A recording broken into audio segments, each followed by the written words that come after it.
الحمد لله كفى وسلام على عباده الذين اصطفى أما بعد أعوذ بالله من الشيطان الرجيم بسم الله الرحمن الرحيم وما أرسلناك إلا رحمة للعالمين وقال سبحانه وتعالى في موضع آخر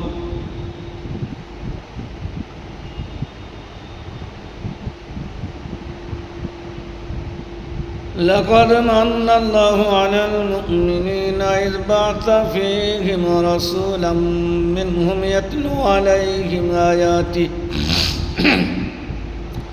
ويزكيهم ويعلمهم الكتاب والحكمة وإن كانوا من قبل لفي ضلال مبين صدق الله العظيم وقال رسول الله صلى الله عليه وسلم قال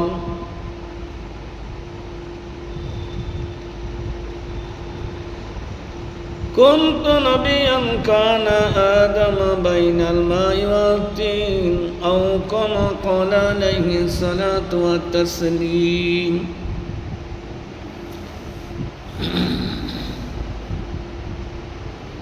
বারোই রবিউল মাসের 9 কিংবা 12 তারিখে বিশ্বনবী সাল্লাল্লাহু আলাইহি সাল্লাম দুনিয়ায়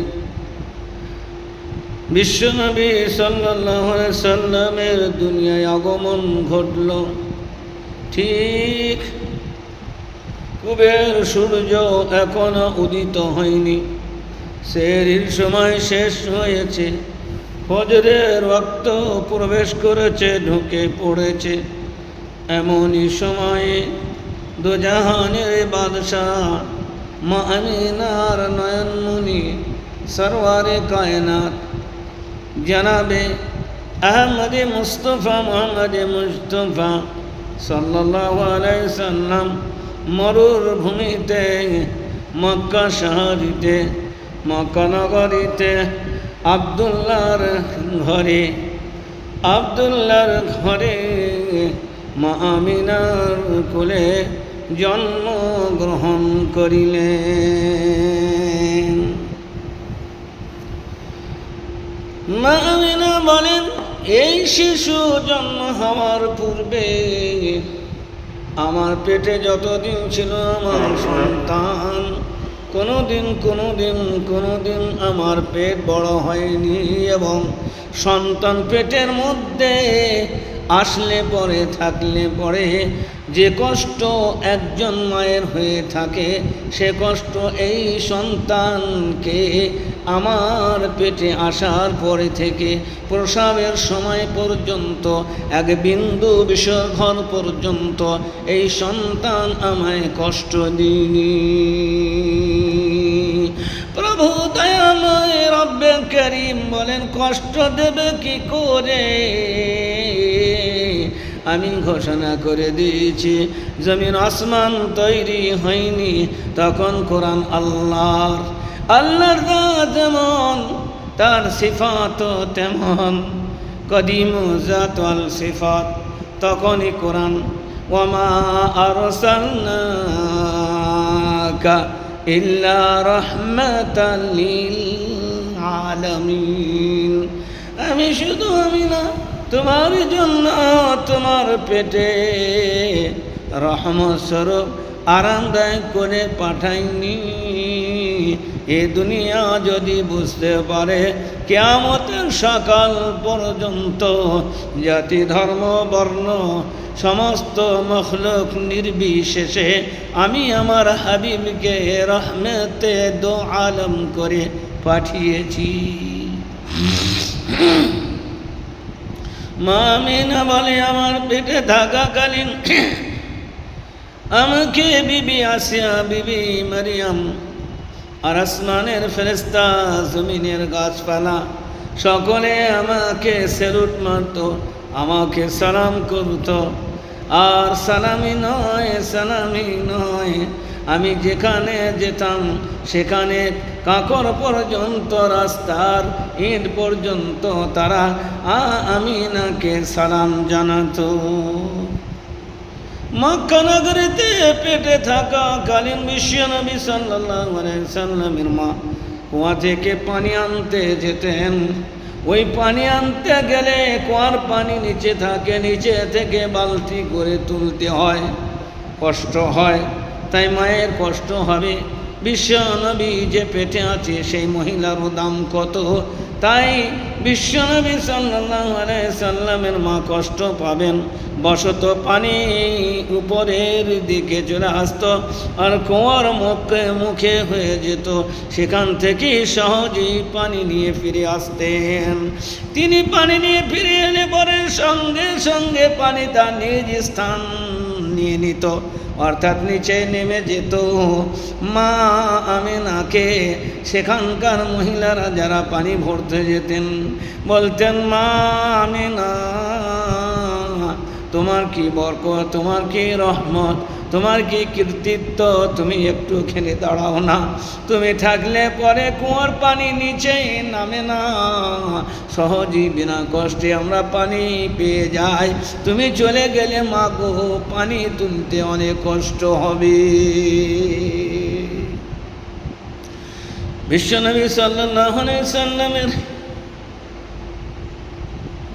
দাদা আব্দুল মুত্তালিব গ্রামগঞ্জে এলাকায় পাশাপাশি সব কানাফোসা হয়, কথাবার্তা চালু হয় যে এত সুন্দর সুঘ্রাণ এই বাড়ির কাছ দিয়ে এখান দিয়ে গেলে মোহিত হয়ে যায়। এত নামি দামি আতর সুঘ্রাণ কে বা ব্যবহার করে, এই কথা আব্দুল মুত্তালিবের কানে এলে কাবার মতওয়ালি আব্দুল মুত্তালিব এই কথা কানে এলে পরে ধীরে ধীরে বাড়ি এসে নিজের স্ত্রী আমিনা কথা জিজ্ঞাসা করে। আব্দুল মুত্তালিব হুজুর মুকাররম সাল্লাল্লাহু আলাইহি ওয়াসাল্লাম দাদিকে জিজ্ঞাসা করেন, বলেন, তুমি মেয়ের জাত, তুমি হলে মেয়ের জাত, আমি হলাম তার শ্বশুর, আমি পুরুষ মানুষ। এত সুন্দর সুঘ্রাণ বাড়িতে আর বাড়ির আশেপাশে আমার সাথে সঙ্গীতে আমাকে বলে আপনার বাড়িতে এত সুন্দর খুশবু। মহাত্মার আমি ভয় পাই বিধবা মেয়ে, সে কোথায় থেকে আতর আনে আর কিভাবে কি ব্যবহার করে আমি জানি না। এত সুন্দর সুঘ্রাণ আমি উপলব্ধি করি, সারা বাড়ি মোহিত হয়ে যায়। তবে এই সুঘ্রাণ এই খুশবু কিসের? তুমি মহিলা জাত, আমি সে বিধবা বৌমা, তার মুখের দিকে আমি তাকাতে পারি না। তার এখনই হালাহালি স্বামী ইন্তেকাল করেছে। আমি বলি তো কিভাবে বলি, তুমি কি একবার মেয়ে হয়ে মেয়ের জাত হয়ে তাকে একটি বুঝালে ভালো হতো। মাগো, বাড়ির বাইরে গিয়ে আতর আনা বা কোথায় থেকে তুমি পাও? আমার সম্ভ্রান্ত বংশের মানুষ আমার কোনো রকমের ভয় পায়, আমি অন্য দিক থেকে ভয় পাই। এ খুশবু কোথায় পাই যেন বাড়ির বাইরে না যায়, সতর্কমূলক তার কাছে একটু বিস্তারিত জানো। আমিনাকে জানলে পরে আমিনে বলে, মা আমি কোথায় থেকে আতর কিনি না, আপনার সন্তান দুনিয়া থেকে চলে গেছে, আমার দুঃখের কথার কে শুনবে? আমি কার কাছে বলবো? কে বা আমায় আতর এনে দেবে, কোনো সুঘ্রাণ এনে দেবে? কারোর কাছে কোনো চাই না, পাই না, আশা করি না। তবে একটি কথা বলি, আব্বা মা, আমি যেখানে যাই আমি নিজে খুশবুতে পাগল হয়ে যাই। আমি গোসলখানায় গেলে, হামামখানায় গেলে সেখানে খুশবু, রান্নাশালে গেলে সেখানে খুশবু, বিছানায় গেলে সেখানে খুশবু। আমি খুশবুরে সবসময় বিভোর থাকি। এত খুশবু আমি নিজেই জানি না কোথা থেকে আসে। তবে বলতে পারি কসম দিয়ে, এই পেটওয়ালা আমার পেটে যিনি আছে এনারই বরকত বলে আমি মনে করি। তুমি জানো না আমার সাথে কি ঘটনা ঘটে দিবানিশি। ফেরেশতা আমায় সালাম করে, চন্দ্র সূর্য সালাম করে, গাছ গাছারি সালাম করে, বিবি আসিয়া সালাম করে, বিবি মারিয়াম সালাম করে। রাহমাতুল লিল আলামিনের বরকত ছাড়া আর কিছুই হতে পারে না। বিশ্বনবী সাল্লাল্লাহু আলাইহি সাল্লামের যেদিনকে প্রবাস হয় দুনিয়ায় আসেন, আসার পরই কিছুদিনের পরই আরবের সন্তানদেরকে দায়রা গ্রামগঞ্জ থেকে এসে নিয়ে যেত, আর নিয়ে গিয়ে 2 বছর ধরে 3 বছর ধরে তার গ্রাম এলাকায় লালন পালন করত। আর গ্রামের হাওয়া আর গ্রামের ভাষা শেখার জন্যে সন্তানদের সেখানে শরীর ভালো থাকবে এই প্রথা তদানীন্তন যুগে ছিল। হযরতে আমিনার সন্তান সেইভাবেই বিদেশে আর বাইরে অন্য জায়গায় গিয়ে মানুষ হয়ে আসবে গ্রামের হাওয়া, কিন্তু দায়রা আসত পারিশ্রমের উপরে। তারা পয়সা নিত আর ছেলে নিয়ে যেত, আর মাঝে মাঝে ছেলে আবার মাদেরকে দেখিয়ে দিয়ে যেত। এবছর সেই প্রতি বছরের নয় দায়রা আসে, আর এসে ঘরের বাইরে থেকে জিজ্ঞাসা করে, ওগো এই বাড়িতে কোনো নবজাতক শিশু আছে কি না? আমিনা বলে শিশু আছে, নবজাতক বাচ্চা ছেলে আছে। জিজ্ঞাসা করে ছেলের আব্বা আছে?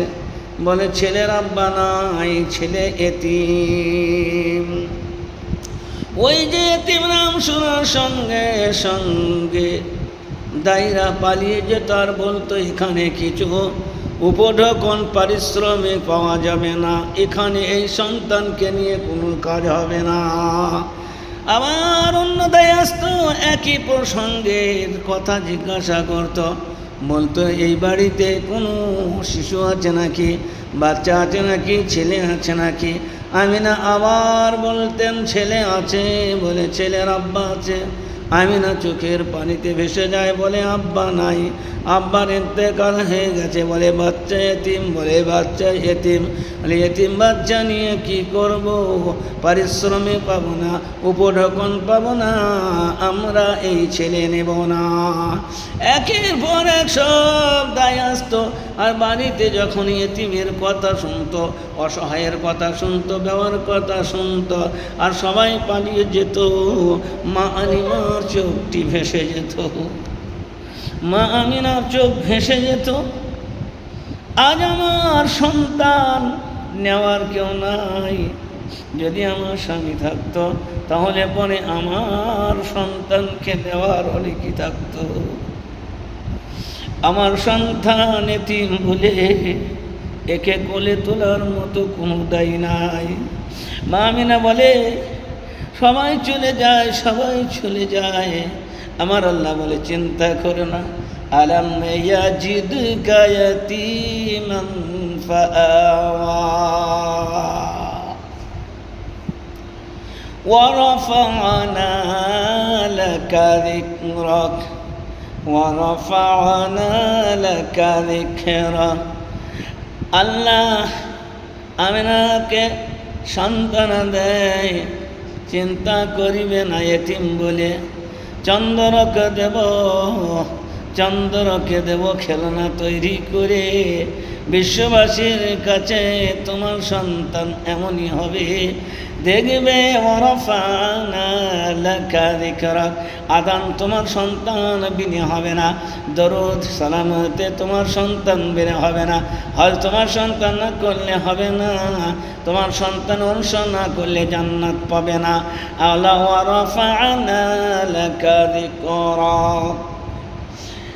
সর্বশেষে দায়ী হালিমা আসে, আর প্রত্যেকটি ওই দায়ের মতো ইনিও বাড়িতে এসে প্রথমে খটখট খটখট করে বলে, মা এই বাড়িতে কোনো শিশু আছে নাকি, সন্তান আছে নাকি? আমরা নিয়ে যাব, তাদের মানুষ করব। বলে মা আমিনা আবার একবার কন্যা করে উঠলেন, চোখের পানিতে দেখতে পান না, মনে মনে ভাবে আবার ওকে এলো, নেবে না, খালি বালি প্রশান করে আর চলে যায়। আমার সন্তানের পাশে তো আর পয়সা নাই।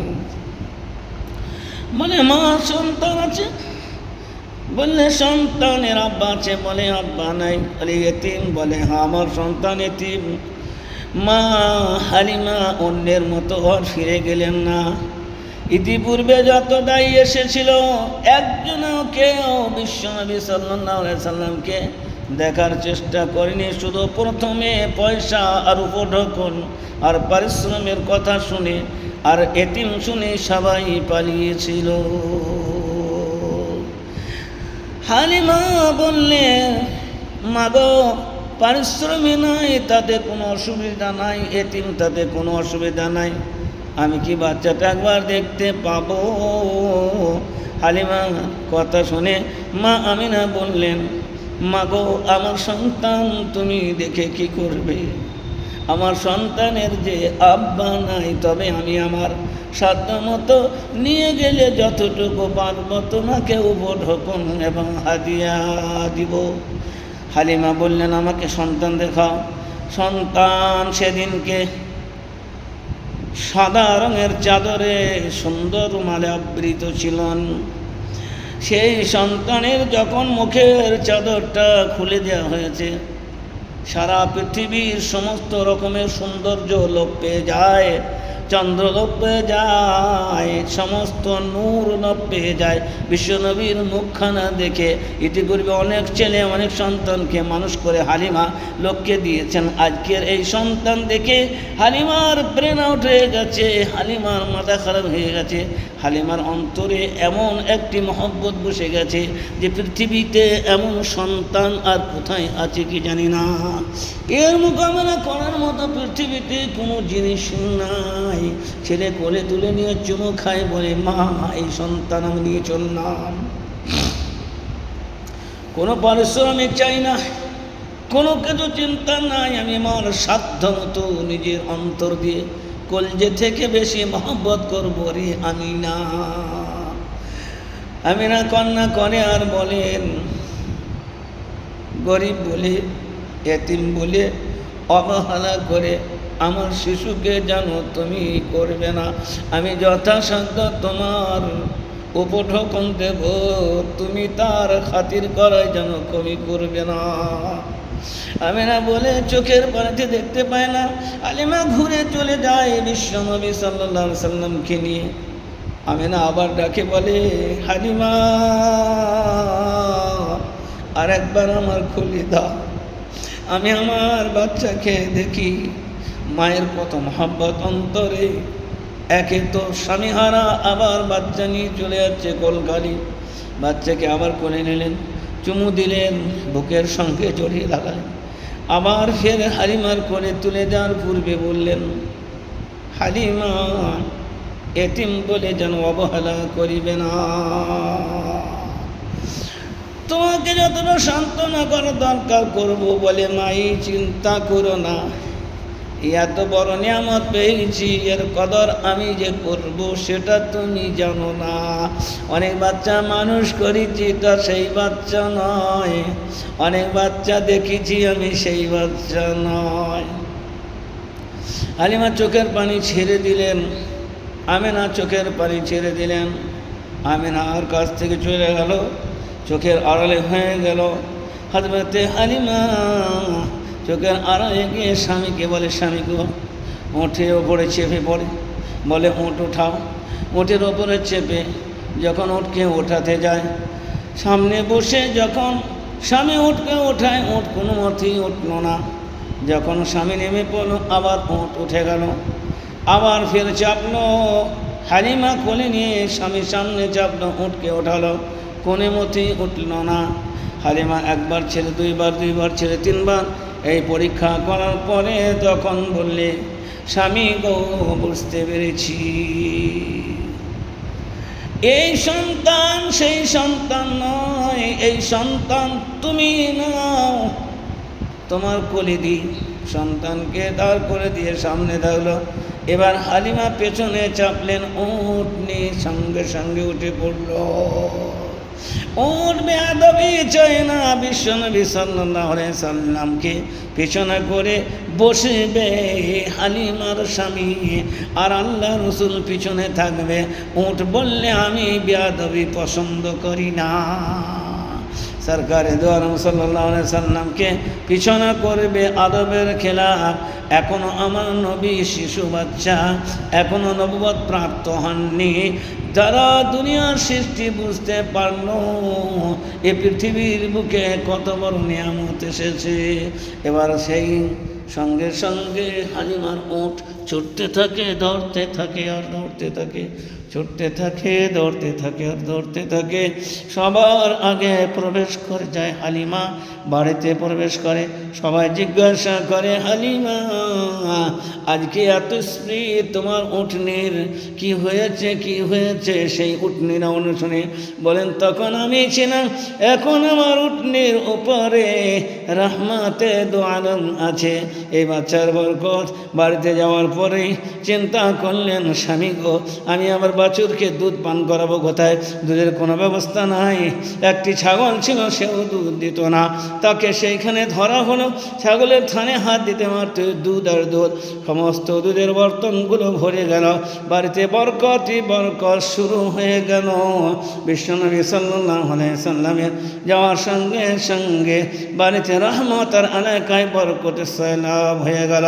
হযরতে হালিমার মানুষকার জীবনে বিশ্বনবী সাল্লাল্লাহু আলাইহি সাল্লামের কোনোদিন কেউ পায়খানার কাপড়, পেশাবের কাপড় বাচ্চাদের সাধারণত হয় যেগুলো, সেগুলো দেখতে পায়নি। পাড়া প্রতিবেশী জিজ্ঞাসা করে যে, হালিমা তুমি কোনোদিন কাপড় মেলে দাও না, বাচ্চার কেঁথা মেলে দাও না, এ বাচ্চার কি পায়খানা পেশাব করে না? বলে, তোমরা কি জানো গো, এই বাচ্চার প্রয়োজন হলে পরে নিজেই করে, কিন্তু আমি বুঝতে পারি না সেই ফজলা আর সেই মল কোথায় চলে যায় আর কোথায় গিয়ে মাটির ভিতরে ঢুকে পড়ে। বিশ্বনবী সাল্লাল্লাহু আলাইহি সাল্লাম সাধারণ সন্তান, আর সাধারণ মানুষের মতো তাকাদা প্রয়োজন জীবনে তার ছিল না। ওমা আরসালনাকা ইল্লা রাহমাতাল লিল আলামিন।